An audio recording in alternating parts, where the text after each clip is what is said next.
So what about me? Well, yada, yada, yada. My day job, I'm a VP of products for XebiaLabs, which means that my official title has migrated from being software developer to PowerPoint developer, which is a little bit sad. I still get to code. We'll get to that in a second. I do a bunch of open source stuff. I'm the VP of Apache JClouds and do all kinds of other crazy open source stuff. So that works between sort of 10 and 2 in the morning because my girlfriend's also a software developer. She understands. Otherwise, it would be tricky. The talk today, in a nutshell, let's say, of course, who here uses Jenkins? Oh, what a surprise. Who here uses Jenkins for things other than continuous integration? That's already about half the room. So today's talk is about what happens when you try to use Jenkins beyond continuous integration. And specifically, I'm going to talk about areas that are close to continuous integration and get progressively further away in this overall space of continuous delivery. Because I would be guessing, let's exercise the arms a bit more. Who here is in the middle of or has already completed something you would consider a continuous delivery initiative?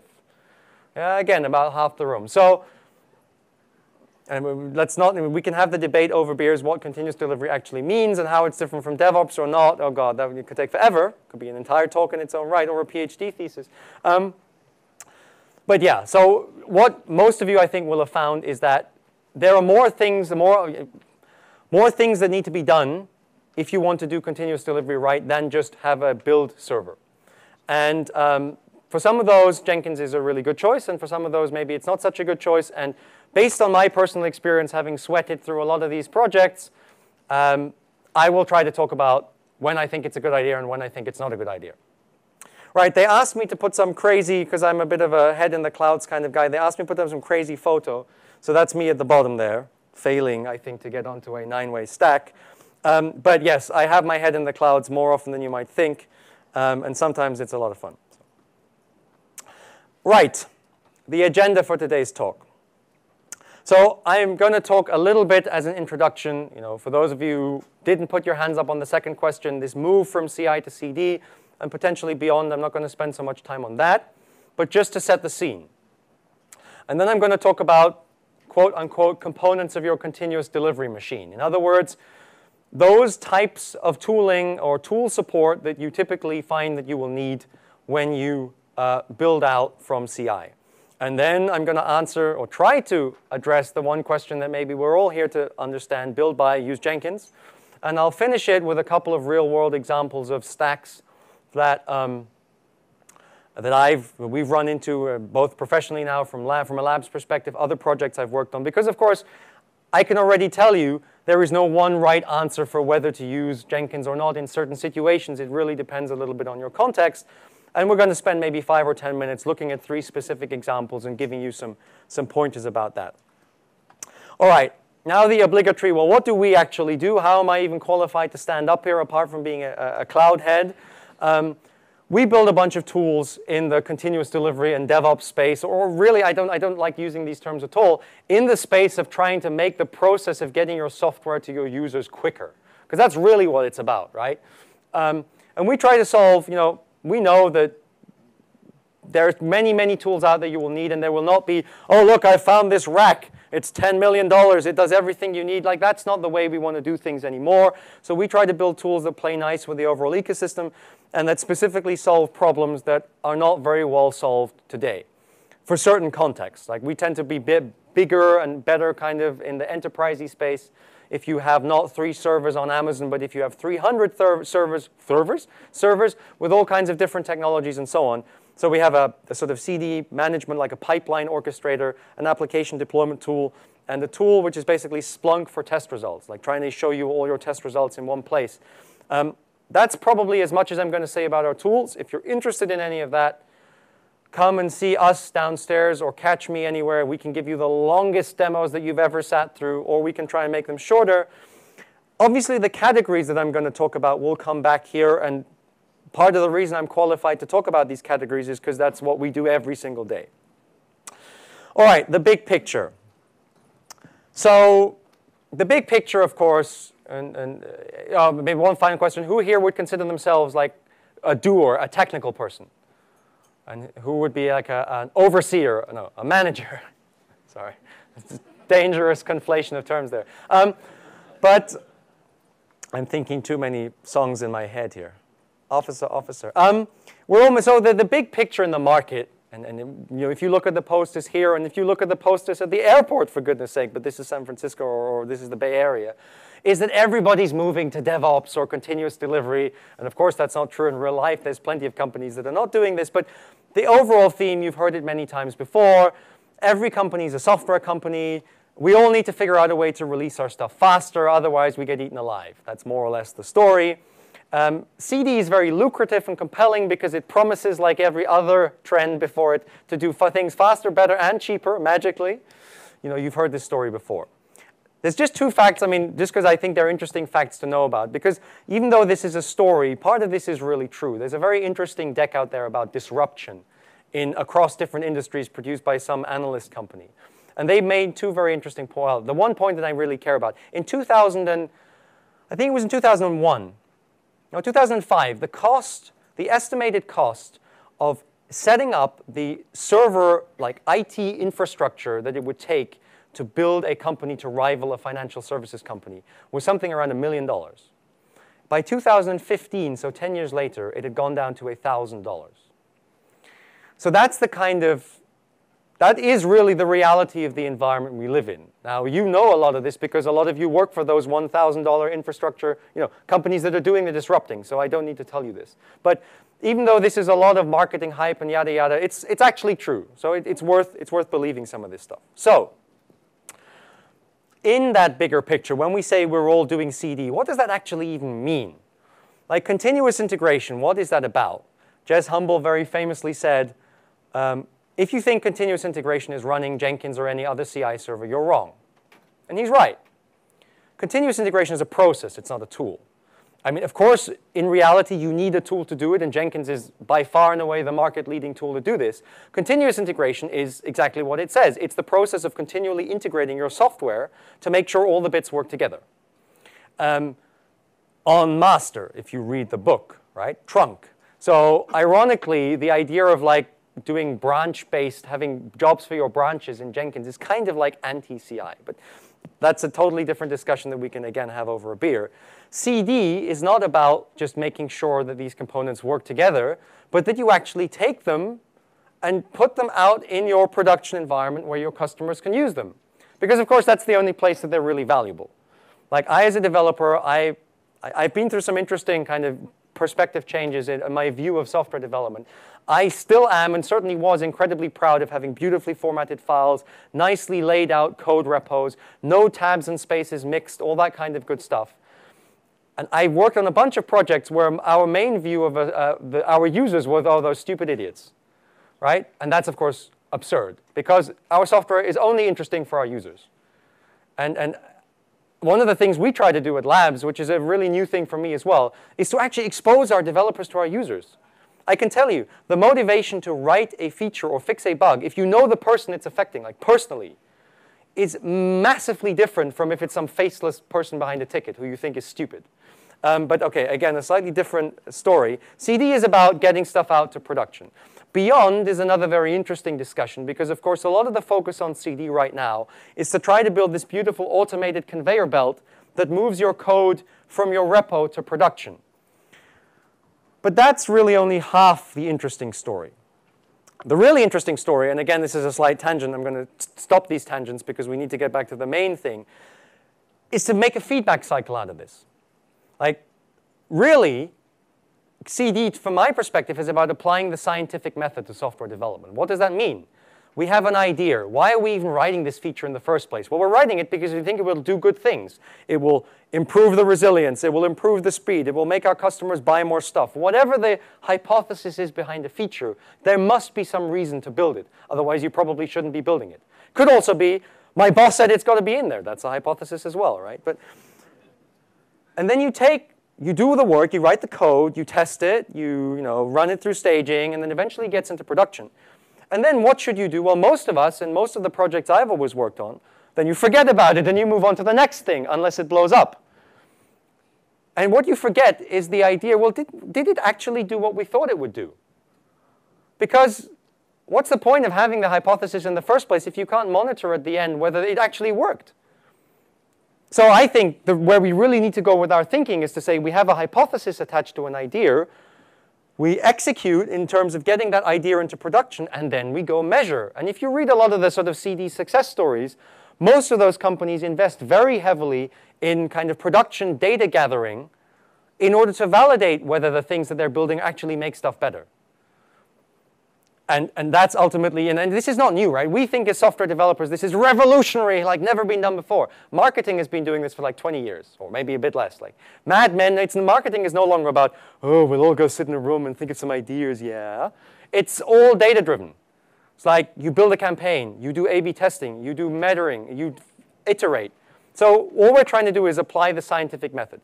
But the beyond stuff, again, that's an entire talk in its own right that's very interesting. For CI, the answer in the market is clear. It's Jenkins right now. Even though it's a process, from a tool perspective, you will use Jenkins for this. There are estimated to be somewhere 20-something% in total of the usage that use Bamboo or TeamCity or TFS or Travis or whatever. But by far and away, Jenkins is basically the answer. That's why we're here, obviously. CD, the title of the content of my talk today, is Jenkins plus potentially something else. And then beyond, well, to do this whole hypothesis loop stuff, we get into some really interesting tool categories, and we do some of that as well. So come and talk to me at the booth if you're interested in that, but that's really a different discussion. All right, so much for setting the picture. It's about those bits of your continuous delivery machine, right? So not the beyond stuff, it's the bit where we talk about how do we ship components regularly from idea to production. There's lots and lots of types of tool categories involved in this. That burned 10 slides already, right? That's pretty easy. But OK, so I'll read them all. I mean, just so you know what they are. Issue tracking is clear. Something like Jira. You have to know what code you're supposed to be working on. Source code management, again, everybody knows what that is. Continuous integration, well, I hope you know what that is about. An artifact repository, some kind of cloud management layer where you can spin up virtual machines. Environment provisioning where you can say, OK, I need 8 machines together with a data set, whatever. This is my test environment. Application release automation. I need to get an app running in that environment, like version 12.7 of the app I'm trying to test. Test execution, like I've got all these automated tests, I need to run them somehow. Test result management, I need to deal with the results of all those tests. Release coordination or CDM, yeah, it's great to have a conceptual idea of the pipeline. If you've read Jez Humble's book, there's lots of lovely diagrams about what a pipeline can look like. But at some point, it has to be instantiated in some kind of real tool. So that's what I mean by this particular section. CDM is like a Forrester coined this term. I think Kurt, he might be here, I don't know, but he's running around. You might have heard his talk. It's a term he coined that's basically trying to say, like, this needs to be a well-defined process. System level monitoring, like, are my disks working? Are they broken? What's the CPU count? And so on. User level monitoring, understand how my users actually use the software. And that really gets back into what I was talking about, understanding the impact of your features. And team collaboration. So whether that's email or Splunk or Skype or HipChat, Gitter, something along those lines. Clearly, given the time I have left, we're not going to be able to go through all of these. So I'm going to focus on these 7. Why? Because they're also the ones which I think are most likely to come into the Jenkins sphere. Like, it's unlikely you're going to decide to do source control with Jenkins. I'm sure there's somebody out there who's done it, but well, actually, the Jenkins config plugin does that kind of, but so you could make every code change as a Jenkins. No, let's not go there. So I'm going to talk about these 7 because I think they're the ones most related to what we're talking about here. I know they're also the ones I'm best qualified to talk about. The others are also interesting, but let's not talk about that right here. These are all, what I'm trying to say here, these are all logical categories of tools. And the reason I've split them out here is because functionally, dedicated tools in each specific area tend to do different things. But that isn't a way of saying that you should have one of each of these categories of tools. And it's certainly also possible, depending on how your application is architected or what your infrastructure looks like, that one tool can solve or can address the needs of multiple categories. Maybe the most obvious example of this, but we'll get back to that in the examples at the end, is environment provisioning and application release automation. Like, the reason these are 2 I've put these down as two separate categories because clearly Puppet or Chef typically do something different from Urban Deploy or XebiaLabs, our Excel Deploy product or something like that. But of course, if you set up your application to be like a full stack deployment model or use Docker, for example, the distinction doesn't exist anymore. Like spinning up an environment and spinning up an application, they become the same thing. And so in some cases, it's really the same technology, the same underlying tool. All right. Now I've got to slow down. No, we'll be fine. We've got questions at the end. So now the big kahuna, the big really interesting part of this. For these 7 categories, what should we do? Build, buy, or use Jenkins. By buy, just to define these terms, by build I really mean you are going to invest non-trivial amounts of time writing scripts, plugins, whatever, to make this happen.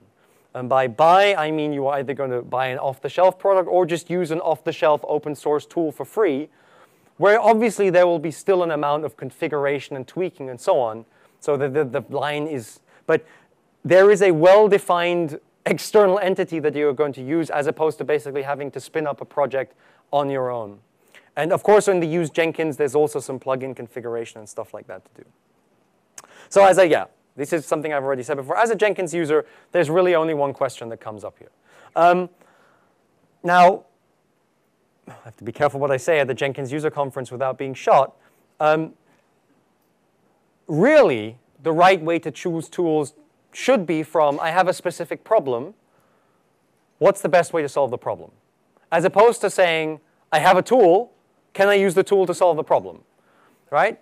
But human nature being what it is, that's a very common heuristic, and in many cases, it's actually also the correct heuristic, because there is a definite cost to adopting something totally different.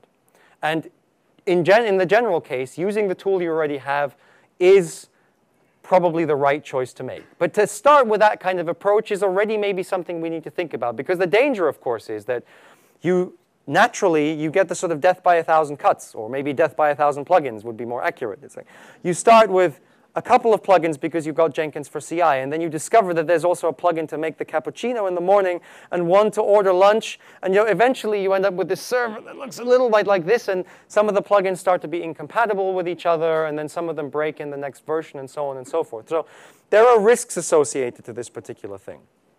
The slides are going to be online. You're welcome to take pictures, but you can get this diagram as well. There's nothing magical here. I've tried to take these 7 categories and put them in an onion, if you like. And the idea behind this onion, I can say that and you saw it. No, the idea behind the onion is that the center is what Jenkins is really originally designed for and most excellent at. Its domain model is about that. That's what it was built for. And the layers successively further away from it, I would argue, are layers which you can do but get progressively more difficult as we get towards the outside of the onion. And part of that is, lack of suitability of the domain model. Part of that is maybe organizational. How easy is it to get Jenkins configured in a way that the ops team will allow you to do production deployments, those kind of discussions. But the reason I've done them this way is obviously the next thing I would say to continuous integration is test execution. Most everybody in this room will probably already do this with Jenkins, and as we can see, Jenkins support for that's great, and so on. So we'll look at these as we go a little bit further out. The reason I have release coordination and CDM at the outside of this thing is really down to, well, what does your release actually look like? So in an ideal world, and if you read the Etsy and the LinkedIn and those kind of blogs, a release of software is a commit, a bunch of tests, more tests, more tests, more tests, more tests, switch over a load balancer, done. So it's fully automated and great. And so in that case, obviously, pretty easy to do. Don't want to skip too much ahead here, but even for us, what does a release look like? Write a bunch of code, do some Jenkins builds to release a bunch of stuff, upload things to Nexus, our download site, but then there's all the other stuff. We have to write a blog post. We write an email to all our customers. We see whether we need to update the documentation. We see whether we need to speak to analysts or press or set up webinars or whatever. So a real release, even from a relatively small perspective of a software company, includes a whole bunch of stuff that is just not technical. And you can either say, okay, well, we'll use Confluence for that, but then you're back in this position that you only understand half your release. If you're going to optimize this process, you need to understand all of it. Anyway, let me not jump too far ahead. So the general tips that I have here. This is a kind of preview of really what we're going to conclude in the end. Hint, hint. Jenkins is an excellent option the closer you are to the core of this onion. If you want to do any one of these specific categories with Jenkins, some metrics to bear in mind are how many new plugins you need to install and how many run a script tasks you need to add. Because the more, it's just a combinatorics issue. The more plugins, the greater the risk of incompatibility, et cetera, et cetera, et cetera. It makes the manageability harder. And run as script steps are just hidden maintenance nightmares waiting to happen, right? I looked at Apache JClouds. Our CloudBees, actually, I can say this, very kindly and generously funds our CI infrastructure on Dev Cloud. And we have, I don't know, we must have 70, 80, maybe I think we're almost close to 100 jobs now. That's an order of magnitude I'm sure you all know. Like when they changed, there was some change we had to make to pull down a different version of some file. Like all the scripting to make that work was just a nightmare. So run the script tasks are dangerous. If you get into custom Jenkins plugin development, who's written or developed on a Jenkins plugin here? Oh, brave souls. So you'll know it's doable, but it certainly adds an order of magnitude of complexity, at least I would say, to the overall Jenkins work within your company. So take that as a flag, as a risk icon, and think about it hard. Because if you're lucky if you have one person who can do it right now, but the number of people you can find out there in the market who know how to manage Jenkins is enormous. The number of people who can accurately write a Jenkins plugin, well, that shrinks a whole bunch. All right, let's go through these 7. Well, for continuous integration, no surprise. I really think I would not get out of this room alive if I said something different. Yeah, that's what Jenkins was built for, right? Its domain model is perfectly matched, or reasonably perfectly matched for this. There's a ton of out-of-the-box capability within Jenkins to handle all the things that you want to do with your source code. Checking it out, handling triggers, when to pull it down, doing all kinds of tests, blah, blah, blah, blah. Matrix builds. Lots and lots of plugins. If you look at the plugin categories, these are by far and away the sets that have the most plugins. It's a no-brainer. Right, use Jenkins. There are some edge cases with particular types of technologies and so on where one might say some of the other CI tools may be a better fit. Clearly, one decision that you can think about is, do we want to host and run this thing ourselves, or do we want to look for some kind of cloud-hosted alternative for us? But even there, you have options. Like you have CloudBees offers a cloud-hosted Jenkins. You can think about Travis or other things. But in terms of being perfect for CI, Jenkins is a no-brainer. Test execution. So what do I mean by this? I mean, yes, in that pipeline that you're building, there will be many different times when you need to run a bunch of tests, and they will be different tools. You might have Finesse and Selenium and Gatling and Cucumber and JUnit, and there's so many others. But yes, Jenkins has plugins for most of these. And when I say testing tools, I don't just mean the obvious ones like JUnit unit tests, like system code level tests. I also mean system level tests, like things you would run against an integrated running system. Yeah, JMeter, for instance. Or BlazeMeter or something. There are obviously also third-party integrations here that will do this for you. Very, very many plugins that do this. And as I said, integrations with hosted test services. You walk the floor downstairs, you'll see a ton of vendors saying, oh, you must be crazy. Don't run your own performance test farm. We can do that too for you. Interesting proposition. Integrates really nicely. Use Jenkins. Pretty simple. Artifact repository. You might be surprised by this one. So what does an artifact repository do? Well, it's the place where you store the artifacts that you want to use. Now, Jenkins, actually, you may not have thought of it like this, has some pretty decent functionality in this area. The JFrog people are probably aiming a laser dot at my head right now, and the Sonatype people too. But in terms of giving you the ability to specify this particular output file is a genuine build artifact, Jenkins does that for you. It will keep it for you. You can fingerprint it so you can identify it. It has the ability to keep them as a history so that you don't just, oh my God, my 10 builds are gone, now I've lost that artifact. No, you can keep them forever if you want to. So in terms of the basic functionality that you would expect from an artifact repo, Jenkins actually does that. Pretty good job. What do I mean by this? Requires plugins to be usable from the build process. oh yeah, sorry. Yeah, if you want to do this from your build process, you need a few plugins. So it's not all out of the box. Like the Keep Forever stuff is a specific plugin and so on. So you need to do a little bit of work to make this happen. Where it starts to become a little more, well, potentially problematic is once you start to get into questions such as, oh, now I know what I mean. Sorry, I mean something else. The due diligence part. Like most of the commercial grade artifact repositories have notions of blessed or approved things that should be used by other teams. They have a notion of a kind of pipeline or workflow that you can go through to approve these particular artifacts. They have the notion, and you can do that with starred builds a little bit, but it gets pretty clunky. They have the notion of things like mirrors, which is obviously something Jenkins doesn't provide. So there's definitely more to artifact repository hosting than what Jenkins does. Whether you need that is really a question for you. What I mean by the second bullet point, now that I've remembered, one of the big benefits, obviously, of things like Nexus or Artifactory or Archive or whatever is that they are Maven 2 compatible repos, which you can use from pretty much any build process that you have. And the need for artifact, I mean, that's one of the standard needs for artifacts. They need to be usable from other teams in the build process. You can actually, you may not know this, you can make Jenkins a Maven 2 compatible server. So Jenkins can be, you can get the Jenkins artifacts using Maven, but it requires a bunch of plugins to set up. And if you're going to go to that particular point, you may ask yourself whether that's really the right thing to do. So my recommendation for this one is you use Jenkins if you have a very simple use case, and especially if most of your development environment doesn't use Maven-style dependency management. As soon as you start to get into that, the offerings that are out there are so good. There are so many, both free and commercial options available. They're pretty easy to host. They offer a ton of additional functionality. I would say go for one of those.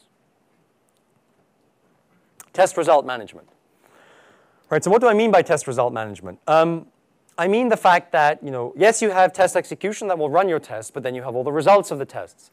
And from a continuous delivery perspective, these results are really important because they are the things that allow you, once you get to that moment when you're about to jump off the cliff into production, they allow you to make a decision whether you should go live or not. Of course, each Jenkins plugin has its own visualization style, but they're all totally different. And some of them allow you to see historical trends easily, and some of them don't. And in any case, they're all stuck in different jobs. Even if you use Jenkins workflow, the test results are all over the place. They're not in one place. Some plugins have the ability to inherit. I think that the JUnit publisher can try to do this. Like, it can suck JUnit test results from downstream jobs that are triggered. But anybody who's really tried to get that run scalably for real knows it's a mess, right? Don't try it. That doesn't come from me. That comes from one of the much more experienced Jenkins experts that I spoke to this morning. And of course, you're stuck with whatever visualizations the plugins give you. So there's no aggregation capability generally. Each plugin has its own visualization style. Doing your own visualization, pretty impossible. Like, you really have to design your own Jenkins plugin, or worse, you have to hack the existing plugin to put in a new report. That's totally unfun. So my recommendation for this, either you don't have the problem at all because you have 15 manual tests executed from an Excel spreadsheet, and then you don't need to worry about this, but you will need to worry about it at some point because that situation probably can't continue. So here you should look at getting a tool, or you should think about building something. The only reason I'm recommending build is because there really aren't that many tools out there. That's one of the reasons why we try to build one, but it's surprising to me. The real indicator, I think, is that not many people are at the point where this is already a problem for them, but that is starting to happen. Like, Google has enormous amounts of investment in this area. All the big companies have serious tooling that they've built for this. And if you read like Gary Groover's book, or you speak to Gene or something like that, they will all attest to the fact that this is something you need to do. Environment provisioning. Well, so what is this all about? The problem is I need to spin up a test environment automatically on demand so I can do stuff. By definition, this kind of means remote systems. So of course, if you're using a PaaS or something like that, this is not a problem because the PaaS handles this for you. But if what you need to do is to spin up 8 VMs and you need to install like random stuff on all 8 and then a database and something like that, you could try to use Jenkins for this, but Jenkins' only real concept of remote systems is slaves, right? That's the only representation it has for other machines. And that's really not a great way to model target environments, because first thing you have to do is you have to figure out a way to get slaves on all those machines. And then you have to make sure that those machines meet the requirements that the slave has, so they need to have Java running on them, which if you're doing Windows testing doesn't really make much sense. You have to think about things like access control, so how do we even figure out who should be able to do this, and so on and so forth. So what I mean by this is you could do this with Jenkins by saying, I am going to trigger Amazon to spin up 8 machines. Each machine has Jenkins, a slave installed already. The slave reports back. Suddenly I have 8 new slaves in my system. And then I use Jenkins to install all the other stuff on top of it. It's possible, clearly not a lot of fun. There's a lot of better ways to do this, including tools that have great integrations with Jenkins. We do some of that, Puppet does some of that, Chef does some of that, Ansible does some of that, and so on and so forth. If you're doing Pass or something like Docker, then this problem kind of takes care of itself anyway. My recommendation here is don't bother building it. There's a ton of options out there. Don't bother trying to do it with Jenkins. Use one of the other systems. Application release automation. So as I've already said, depending on your packaging strategy, this may or may not be something you do with environment provisioning already. Basically, if we take the previous bullet point, which was, I now have a test environment. Is there actually an application running in that test environment or not? If your environment definition includes the application tier, I like to call it like the icing on the cake, then this has already been taken care of. But in a lot of organizations, that doesn't actually make a lot of sense, because the cake, if you like, the cake itself, the dough, the pastry, is owned by a different team. It's like the platform team or the ops team or the infra team or something like that. And the app layer, like the thin layer of code that the developers actually write, is delivered by a different team. Also, the frequency of change is pretty different. Like the app layer might change once every 5 minutes every time your developers commit.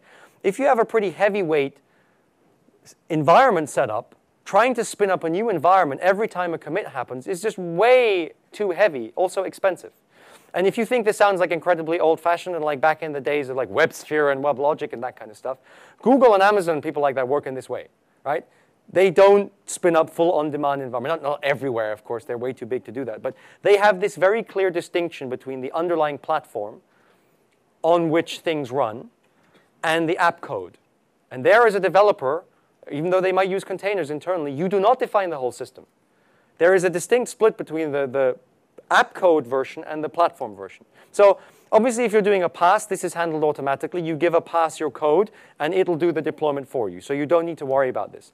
Otherwise, if you try to do this from Jenkins, and my girlfriend's working on a project like that right now, they have 18 Jenkins jobs with an enormous script which does lots of SCPing and SSHing into machines and copying WAR files all over the place and then running sudo tomcat stop, and then they forgot to add a sleep because sometimes it dies, blah, blah, blah, blah, blah. We've all been there.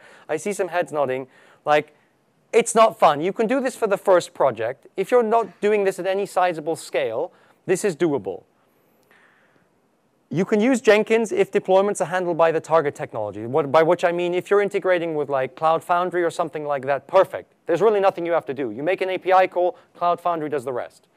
If that's not the case, if you're still in the world where deployments really mean I need to copy files, I need to update the database, I need to switch off the load balancer, I need to do this, like don't try and do it with Jenkins. I mean, you already have a ton of this stuff, that's fine, don't rip it out. But as you start to think forward and as you start to say, look, we're onboarding another technology, try to avoid the run my script stuff. Of course, I'm slightly biased here because that's one of the reasons, the pain of doing this is one of the reasons we built one of the tools that we do. But if you're in a non-trivial situation here and if you don't have a tool that already takes care of this for you, I think you should really consider a solution that tries to do this. And we're not the only one. There's a bunch of open source ones as well. Release coordination. So, it's kind of funny. I co-wrote with Kosuke an article in InfoQ that some of you may have read about building a Jenkins continuous delivery pipeline. I think I had to install about 8 or 9 plugins to do it to make it work, including fun things like the join plugin, and anybody who knows that. I remember I saw some of my CloudBees friends. This presentation was used as the way not to do it. So it's kind of fun. So like, I think when they saw that, they thought, oh my God, is this really what it takes? So I'm not trying to say I have any credit for inspiring some of Jenkins' workflow, because that predates this by a long way. But the decision to go with a code-based way of doing CD from Jenkins is certainly based on the pain of trying to do it like visually, because it's incredibly clunky and unwieldy. So the ways to do this with Jenkins right now to coordinate this full end-to-end pipeline is either plugins, don't do it, or Jenkins workflow. And well, obviously I have my opinion on what the right answer is. I think the real answer, of course, is it depends. And it really depends, as I say at the bottom, on the level of automation of your process. Like if your process is fully automated, and the person who is the rightful owner of this process is somebody who understands Groovy scripting, then Jenkins is the perfect tool for the job. If you're in a situation where the owner of the process is not a developer or a release engineer or somebody who can reasonably be expected to modify the job DSL, if you are trying to provide information to a slightly non-technical audience, so say you have that annoying project manager who always comes back and says, when is my feature ready? How is the release doing? When is my feature ready? How is the release doing? Like, if they're comfortable getting information out of Jenkins, great. If they look at Jenkins and say, this is way too technical, it doesn't make any sense to me. So think about like how the maintenance work, how the target audience would work, what the process variation is. So one of the things that I've seen way too many times, and we live this actually in our release template for our own tools has, I think, about 7 or 8 marketing steps that we want to do. And they're clearly non-technical, so they can't be Groovy DSL'd. But they also differ from time to time. Like if we don't have the time or everybody's busy, we will skip some of these steps. So our process actually tends to vary from time to time. Even though we have a template, which would correspond to something you could put in a job DSL, we have a significant amount of variation from iteration to iteration. And if that is true of you too, that's not something that's particularly easy to put in a system that assumes a fixed flow. Right? If you need to cater for this kind of variation, then you need to think about whether that's really the right approach for you. So again, it's a 50-50 split here. If the Jenkins workflow model works well for you because it's the right target audience, it's the right type of process, use Jenkins. It's great. If when you think of your whole process, you have an audience that may not be so comfortable with Jenkins, if scripting maybe isn't something that you think is maintainable over long periods of time, et cetera, then look at some other solutions. There's not that many actually out there right now. Most of them tend to be quite opinionated about the level of automation you need. But there are a few out there, and I think more are coming. There's 4 downstairs in the vendor hall, so clearly something is going on. Here's the summary. 6 minutes to go, so I'm doing kind of well. Again, you can get the slides, so you don't need to. You can see a lot of Jenkins, which is good. We're at the Jenkins conference. So for the first 2, I think it's a no-brainer. For artifact repository, as I said, only Jenkins if you really have a pretty simple use case. Test result management, oh, in fact, no, I want 3 more examples to go through, so I'm going to do this very quickly. Test result management, build or buy. Environment provisioning, buy or use open source. Application release automation, well, it depends on complexity. If it gets more complex than a trivial example, lean towards buy. Release coordination really depends on your type of process. Difficult to give an answer without that. 3 real-world examples before we go. Yeah, so these are stacks. The drawing, the quality of the diagrams is pretty clunky, so my PowerPoint skill is obviously not quite there yet. I'm still better at real code. But these are stacks that I've anonymized them because I'm not allowed to name the customers. I can tell you who they are in secret if you ask me afterwards. They're really big companies, very cool. You all know them, and you use a lot of their products. So this is real stuff, but I can't tell you who they are straight away. So this is an example of, well, this is a particular stack. It's a Windows shop, by and large. Heads up that obviously, because they're our customers, it's my experience from my day job, one of our products will be in all of them. That's not a surprise, right? So here they have the following. They have TFS, but interestingly, they are using TFS only for the issue management. I mean, those of you who know TFS a little bit, TFS is everything. It's everything in a box, right? It's both release coordination and it's issue tracking and it's CI if you want it to be, and it has some pretty good developer integration. There's integrated source control. It's actually become a pretty nice product, I have to say. Like it was horrible like years back, but it's actually becoming quite nice. I'll tell you one really cool thing that if you're a Java developer, you might be jealous about. If you get a pull request in GitHub, in Visual Studio, which is integrated with TFS, you can actually open the pull request directly in your IDE. And you can get like syntax highlighting, and it's pretty cool stuff. I know IntelliJ has worked on some of them. Maybe they have it already. So anyway, tangent. So they use SVN, old shop, MS Build, incredibly old for their builds.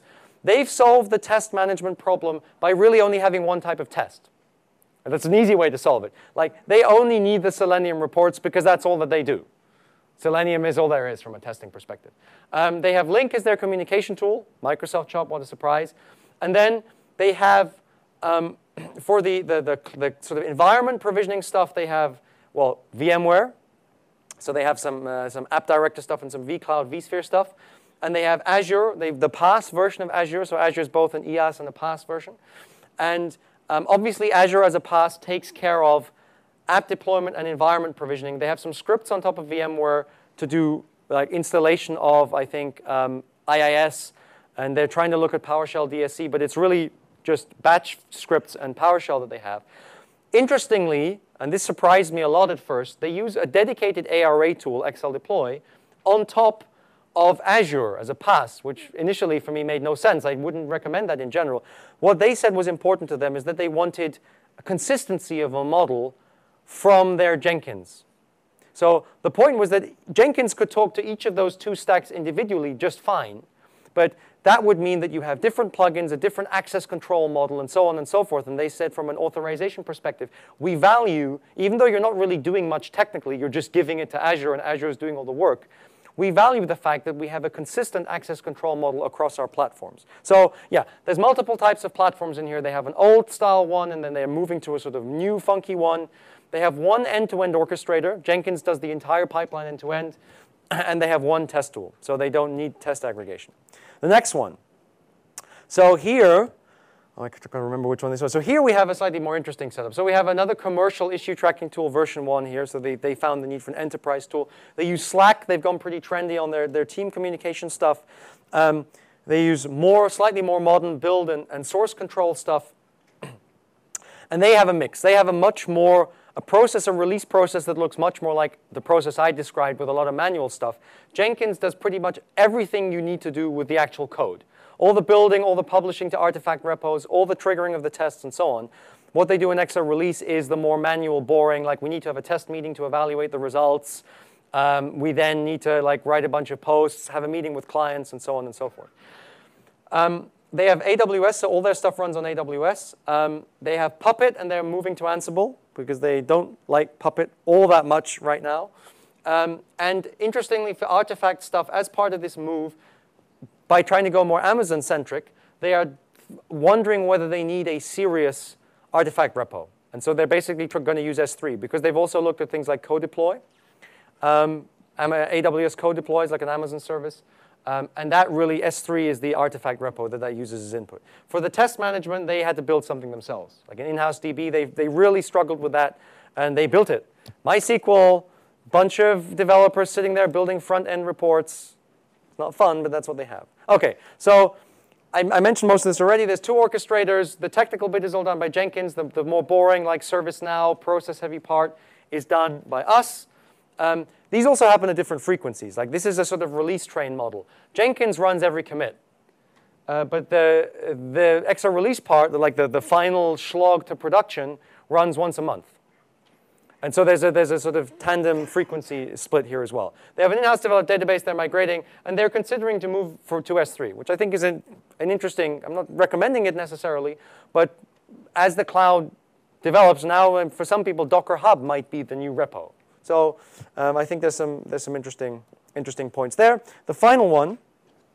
So here we're back to an end-to-end Jenkins perspective, and this is a Docker example, unsurprisingly. So they have Jira for their source, for their issue tracking at developer level. They have ServiceNow for their issue tracking at the release process level. So they actually create like a release ticket, if you like, in ServiceNow, and somebody has to approve it, and it has to go live. That's part of their compliance process. They're incredibly traditional up in the communication, Confluence and email. Pretty old-fashioned in the build, CI stuff, SVN, Maven. They're a test view customer, so they didn't want to build that themselves. And they have Docker running on OpenStack. Kind of interesting mix because, of course, nowadays, now there's Triton. which promises to do all that for you. Of course, you would maybe run it on CoreOS. So I wouldn't say OpenStack is the native, natural underlying platform for Docker, but they already had that. And they decided that they would run Docker on top of that. So this is like a more modern, cool, funky company. In terms of their deployment stuff, they're going to a container-based setup, running on a traditional cloud platform. Team collaboration is a bit of a mess. Lots of Confluence documents all over the place. They have a problem, actually, that is kind of interesting. What they're finding, that everybody is finding who is trying to do containers at scale, is that you need some kind of container orchestration framework. Obviously, that's why there's already 10 of them out there in the open source space, like Kubernetes and Docker Compose and Flynn, and CoreOS has a few things, and so on and so forth. The problem is they're all, I think, collectively, like their current production versions are below 5 or something like that. If you add them all up, right? So that's the level of maturity in the space right now, and that's fine. It's a new space, but that's if you're trying to go into production with this stuff, it's legitimate to have sort of a bit of nervousness when you hear that kind of thing. But the key problem that they face here is dependency management. It's a smaller site, so that's one of the things we tried to do with our deployment tool. We've just added dependency management specifically for microservices style apps. If you're interested, you can come to talk to me. Because the real problem is breaking up an enormous monolithic app into microservices is great in many ways. It makes deployments a lot easier. But we built very complicated and powerful dependency management tools to handle component dependencies at build time. Like we built Maven, and then we have Gradle and Ivy and all this kind of stuff. By breaking the components apart, build time becomes much easier, deployment becomes much easier, but the dependencies are still there in many cases, just they're runtime dependencies. And most deployment tools do not do very well at that. That's why these frameworks exist, and that's why they're all pretty young, and I think things can be improved in that area. All right, yeah, I've said this already. Resources, this is a nice thing that you may or may not have seen already. I know I'm running over, so I'll be really quick. This is the DevOps, I think, periodic table of elements. Definitely, it's up here. You can find it. It's there. XebiaLabs periodic table of DevOps tools. It's got a lot of tweets. Everybody loves it. Totally up for debate. Like, it's a community resource, so you may totally disagree with the categories and some of the tools in there. If you do, send us an angry email, and then we'll ignore you. No. No, definitely submit new proposals and so on and so forth. We just wanted to help people try to understand this tool space a little bit more broadly. You will recognize some of the categories that I talked about up there. Otherwise, if you want to learn more about how we work together with Jenkins, we've tried to put it all into one page. Everything I just said into like 3 lines. It's almost impossible to do, and clearly it is impossible to do. Anyway, find out more about us. Thank you very much.